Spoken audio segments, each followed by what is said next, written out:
The Hollow Earth Theory. A World Within Our World. Part 1. Beneath the Surface. Good evening, dear listener. As you rest into your space tonight, close your eyes. Let the air feel softer. Let your breath grow slower. Let the outside world fade. Now imagine yourself floating, not upward into the stars, but downward, gently, peacefully, as if sinking into warm water. Tonight, we're going deep, not into space, but into Earth itself. There's a theory, mysterious, fringe, and strangely fascinating, that says our planet may not be solid all the way through. That inside the Earth there could be another world, caves that stretch for hundreds of miles, massive underground cities, hidden light sources, even entire civilizations lost to time and hidden from sight. This is the Hollow Earth Theory, and as strange as it sounds, it's not new. For centuries, people have wondered what lies beneath our feet. Not just rock and lava, but something more.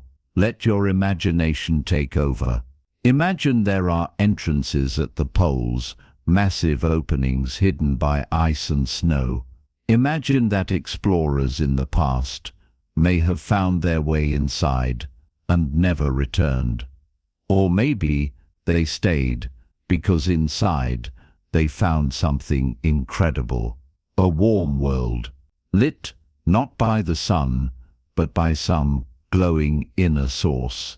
Forests that grow upside down from curved ceilings, lakes with glassy surfaces, skies with no stars, just soft light that never fades.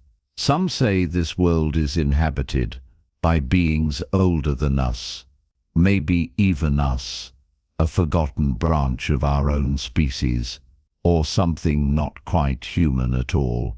Are they watching us, guiding us from beneath, or simply living their own lives in quiet, hidden peace? We don't know. And maybe that's the beauty of it, because while the surface world is filled with noise, light, and constant movement, the hollow earth feels calm, undisturbed, a secret gently kept. So as you lie here now, let that image settle in your mind. The earth, not as a solid ball, but as a shell, and inside, something ancient, something untouched, something quietly alive.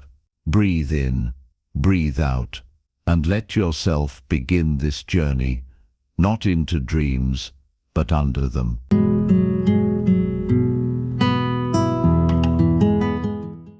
Part 2. Legends and Lost Explorers. Welcome back, dreamer. You're sinking deeper now into warmth, into stillness, into the soft hum of the earth below.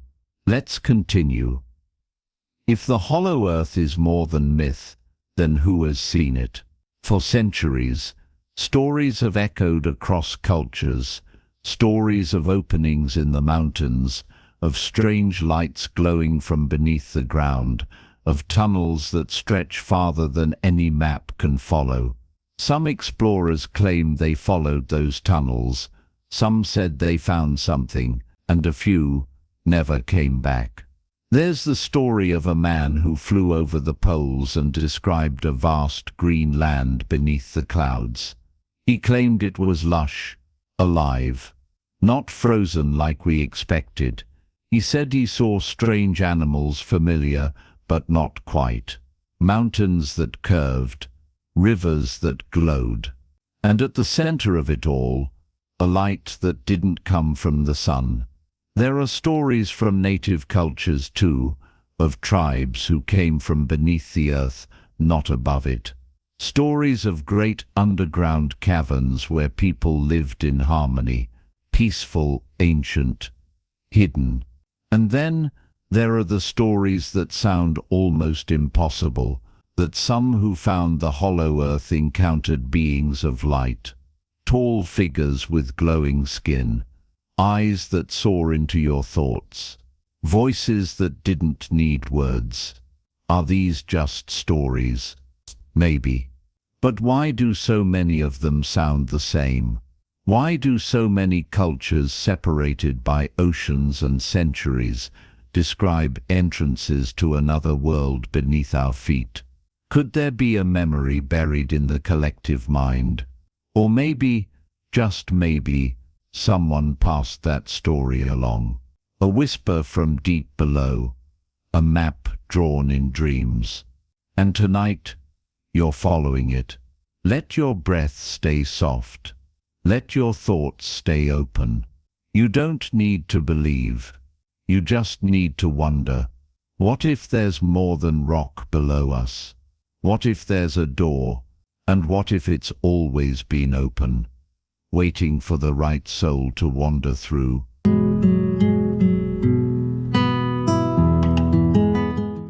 Part 3. The Inner Light. Welcome back. You're deeper now, deeper into the earth, deeper into stillness, deeper into the dream. Tonight, we follow the light. Because in many Hollow Earth stories, the inside is not dark. Instead, it's warm, glowing, lit not by fire, but by a mysterious central sun. Not a burning star like ours, but a gentle sphere of light, suspended in the middle of the planet, radiating soft, golden warmth, always glowing, never setting. Imagine walking beneath it, a sky that curves above you, not blue but a soft amber. No night, no day, just a timeless calm. Plants grow larger, the air feels lighter, everything hums with energy. What is that light?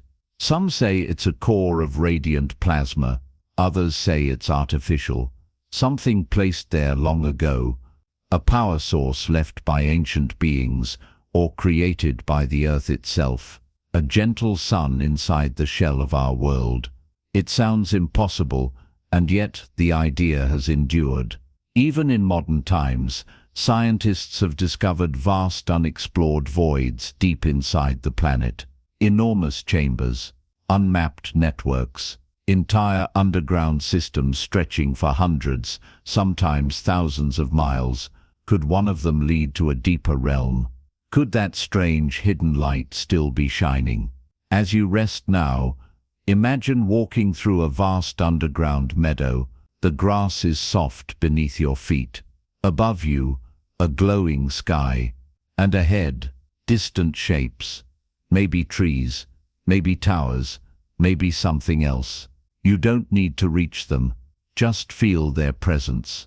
Calm, steady, waiting. This world inside the world isn't loud. It doesn't demand to be known. It simply is. And now, so are you.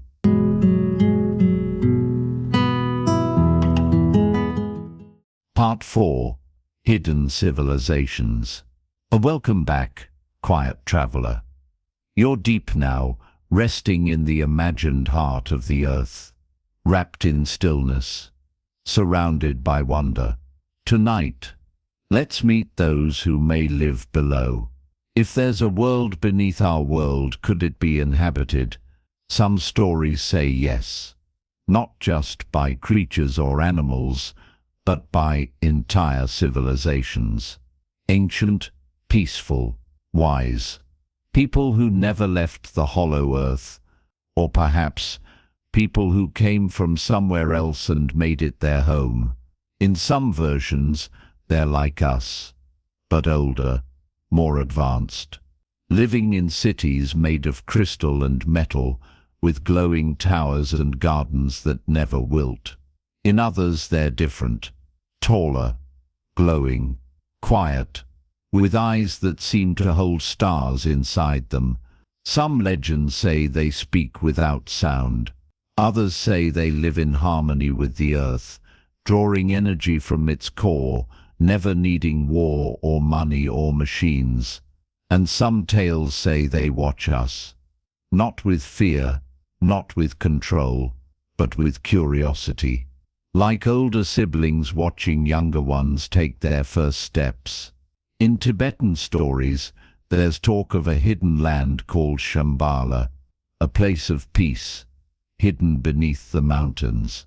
In the Americas, some tribes tell of ancestors who emerged from inside the earth after great changes above.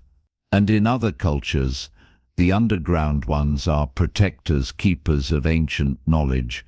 Maybe it's all myth, or maybe it's memory. A memory buried so deep, only silence can reveal it. So as you rest here, eyes closed, body soft, imagine them, these hidden people, not scary, not strange, just waiting, living, being. Maybe they don't want to be found. Maybe they want us to find ourselves first. Maybe that's why the entrances are hidden, not to keep us out, but to make sure we're ready to walk in peace.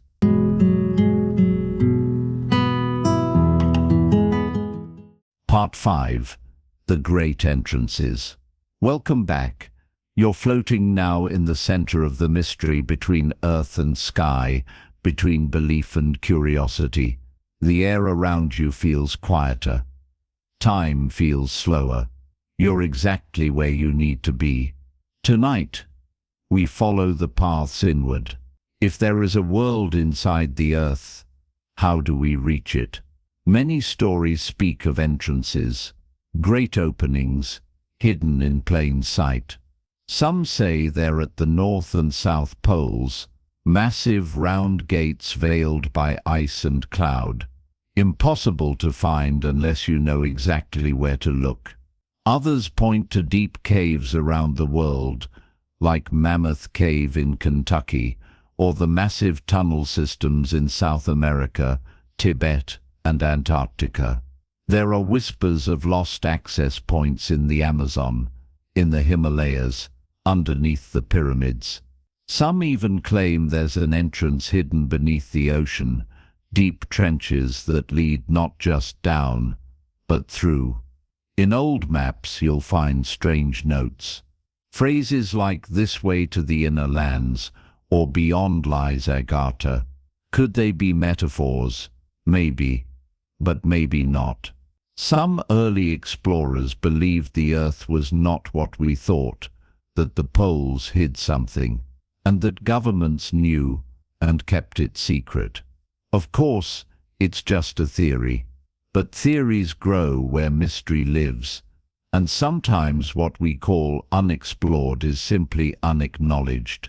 Maybe the entrances are still there, covered in snow, guarded by silence, or even protected by those who live below, not to keep us out with fear, but to wait for the right moment, the right understanding, the right heart. Maybe you don't need a map. Maybe the entrance is found in stillness, in wonder, in dreams. Because sometimes the way in is not with your feet, but with your mind. Let that thought settle. Let it carry you like a slow wind through an open cave. Not down, but inward.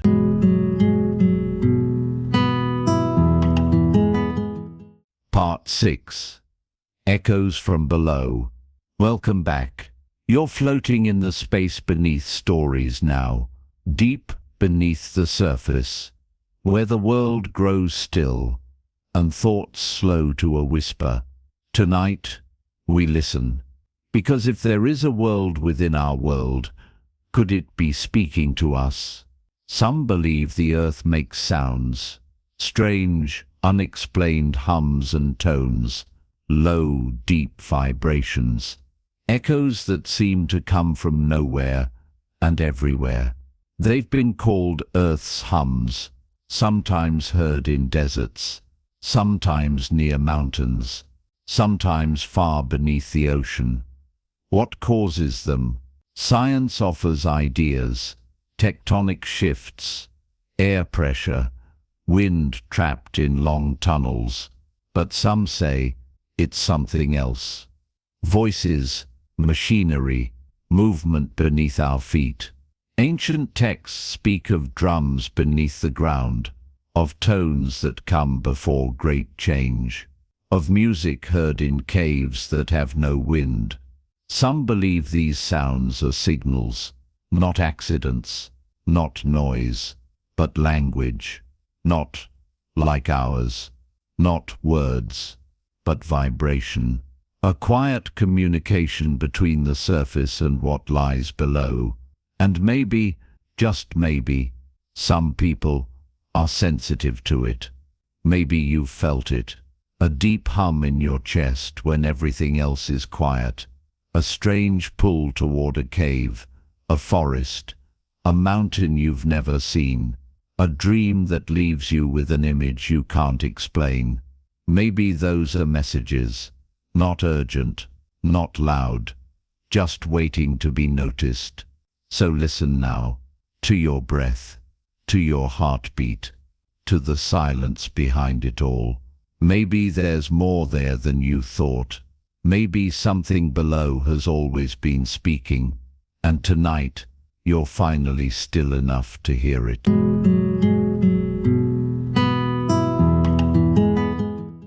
Part 7. The Inner Garden. Welcome back. You're deeper now. Beyond facts, beyond fear, beyond noise. Tonight, we step into the heart of the hollow earth, not to search, not to prove, but to imagine. Imagine this. You pass through the hidden entrance, you walk through long tunnels of glowing stone, and then slowly the world opens. A vast curved horizon, a warm sky that glows golden, not from the sun, but from the soft inner light. And before you, a garden, not just a forest, a living, breathing place, untouched by time. Trees taller than cathedrals, leaves so wide, they catch and hold the air like sails. Flowers that hum faintly, water that glows as it moves. You breathe it in, the air feels clean, ancient, alive. Everything here grows slowly, patiently, like it has all the time in the world, and maybe it does. Some say this place exists, not as legend but as memory, a version of Eden, not in the sky, not in the past, but beneath us. A place where balance was never broken, where nature and spirit still move as one. And maybe that's why it's hidden, not to punish us, but to protect itself, to wait until we remember how to move gently again. Let that image hold you now, not a secret place to be conquered, but a sanctuary, a whisper of what still could be, a reminder that peace isn't far away, it's underneath everything, even you, even now.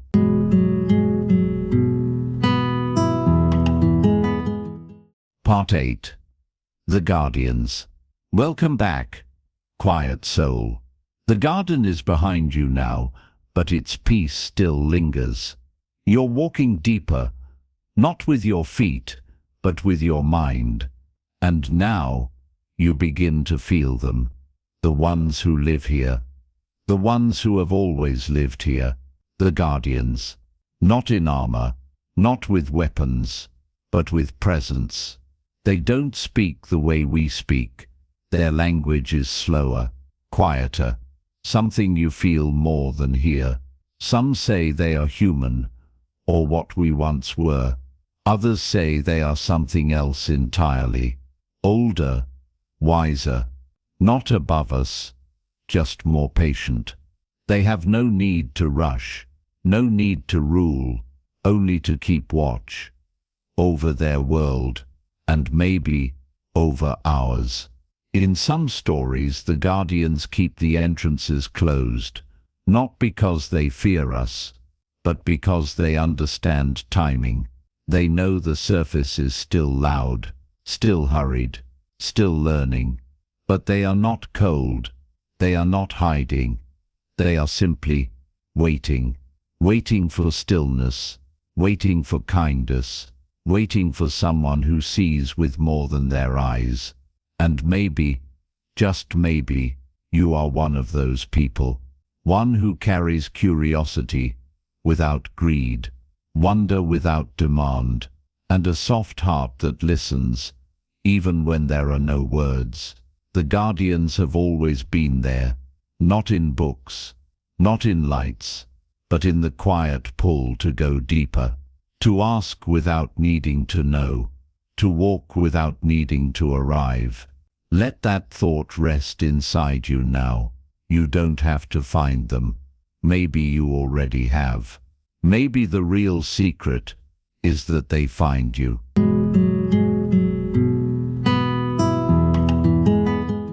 Part 9. The Memory Below. Welcome back. You're so deep now, beyond words, beyond thoughts. Just quiet, just still. This is where memories live. Not the kind you made last week or last year, but something older, something buried. Some believe the hollow earth is more than a place. It's a memory field, a container for everything forgotten, not just by people, but by the earth itself. Imagine the ground holds memory, that every tree, every stone, every glowing pool down here remembers something, a story, a time, a truth. Maybe this inner world keeps what we've lost: balance, silence, connection. And maybe when you enter it, even just in your mind, something begins to return, like a dream you forgot, until it suddenly comes back. You might remember feelings you can't name, places you've never been to, but that feel familiar. A sense that you once knew this place, even though you've never walked here.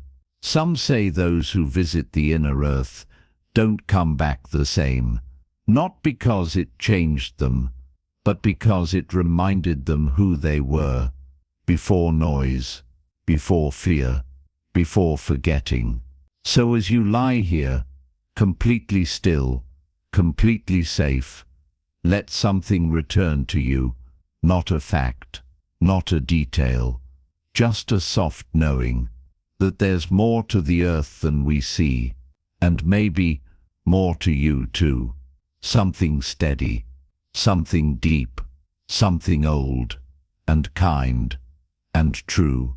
You don't have to explain it, just feel it. The memory is already in you.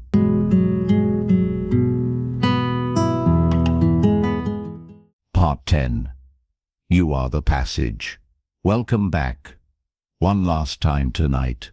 You're still floating in quiet wonder. The journey has brought you deep, not just through a story, but into a space that lives somewhere inside you. Now we reach the final thought. What if the hollow earth isn't just below? What if it's within? A mirror of your own inner world. A space you've always carried, a calm, hidden realm where noise doesn't reach. You see, the hollow earth theory may be about tunnels and glowing skies and ancient civilizations, but maybe it's also about remembering that there are layers inside us too. A surface self, a thinking self, a feeling self, and far beneath all of that, a still self, a peaceful self, a part of you untouched by the world. That part is ancient. It remembers things you've forgotten. It sees clearly in the dark. It hears in silence, and it's always there, waiting, like the garden, like the guardians, like the light at the center of the earth. You are not just a body, you are a passage. And when you close your eyes, when you breathe softly, when you listen, you go inward, not away, but home.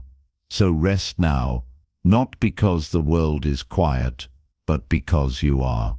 And somewhere deep beneath the noise of everything, a light is glowing, a world is waiting, and it has always been yours. Good night, dreamer. Sleep well.